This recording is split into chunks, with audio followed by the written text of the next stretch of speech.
देखिए, रामायण और महाभारत में एक तो फर्क है। रामायण त्रेता युग में हुआ था, महाभारत द्वापर युग में हुआ था और महाभारत के अंत तक कलयुग शुरुआत हो गई थी। तो धर्म कमजोर हो रहा था द्वापर युग में। अभी तो हम लोग कलयुग में हैं, तो धर्म और भी कमजोर है। लेकिन क्या हमारे पूर्वज ये कह गए थे कि अगर हमारे हमारे जो बुजुर्ग हैं, जो उनकी हर बात हमें माननी पड़ेगी? नहीं, हमारे पूर्वज ऐसा तो नहीं कह गए थे। हमारे जीवन के केंद्र में क्या होता है? ओबीडियंस? नहीं, वैसा नहीं है। जीवन के केंद्र में हरदम होता है स्वधर्म, हमारा धर्म।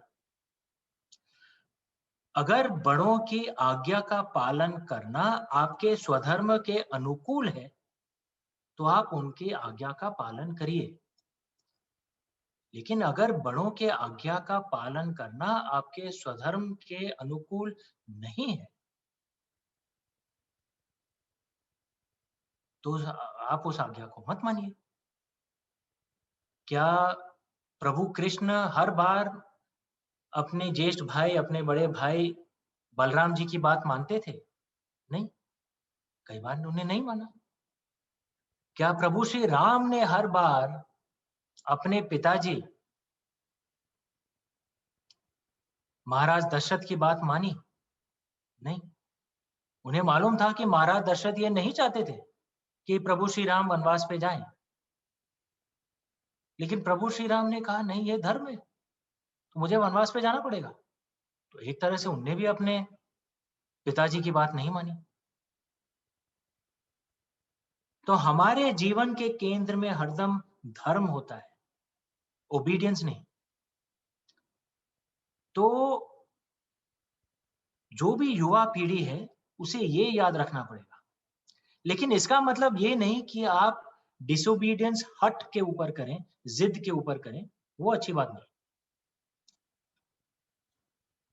और अगर कई बार आप अपने माँ बाप की बात ना माने, इसका मतलब ये नहीं कि आप मर्यादा का उल्लंघन करेंगे। आपके माँ बाप के साथ आप हरदम विनम्र तरीके से बात करेंगे, विद रिस्पेक्ट। लेकिन उनकी हर बात मानना नहीं, ये हमारे पूर्वज ऐसा तो नहीं कह गए थे। जैसे अगर आपकी रुचि एक चीज में है, आपको एक करियर आपको निर्धारित करना है, आपको उस तरफ चलना है। आपके माँ-बाप का की राय शायद अलग हो सकती है। दे मे थिंक नहीं, आप ये मत करिए, आप ये करिए। भाई ज़िंदगी किसको जीना है? आपको जीना है। तो आप अपना अपना निर्णय लीजिए और उतार-चढ़ाव जो भी हो उस रास्ते में, उसका सामना करिए। लेकिन आपको अपने स्वधर्म के अनुकूल चलना है। कभी-कभार ऐसा भी होता है कि हमारे बड़े बुजुर्ग हमें ऐसा काम करने को बोलते हैं, जो हमें नहीं करना चाहिए। जैसे कंस एक तरह से वो तो प्रभु कृष्ण के अंकल थे ना, तो उनके भी कुछ आदेश थे, प्रभु कृष्ण ने नहीं माना।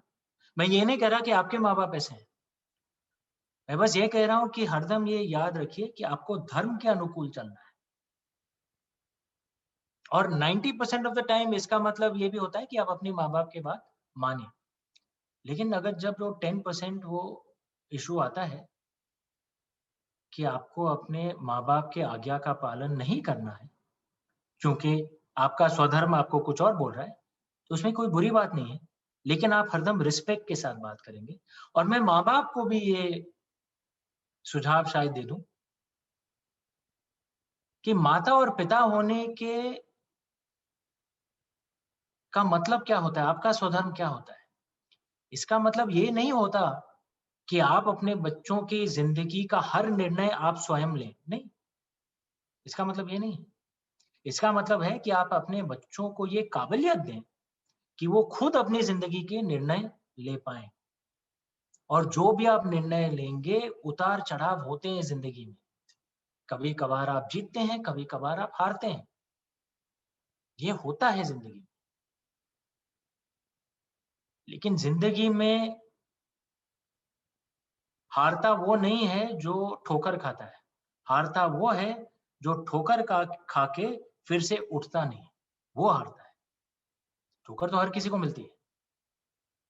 आप उठ के आगे बढ़ते रहिए। ये स्वधर्म है आपका।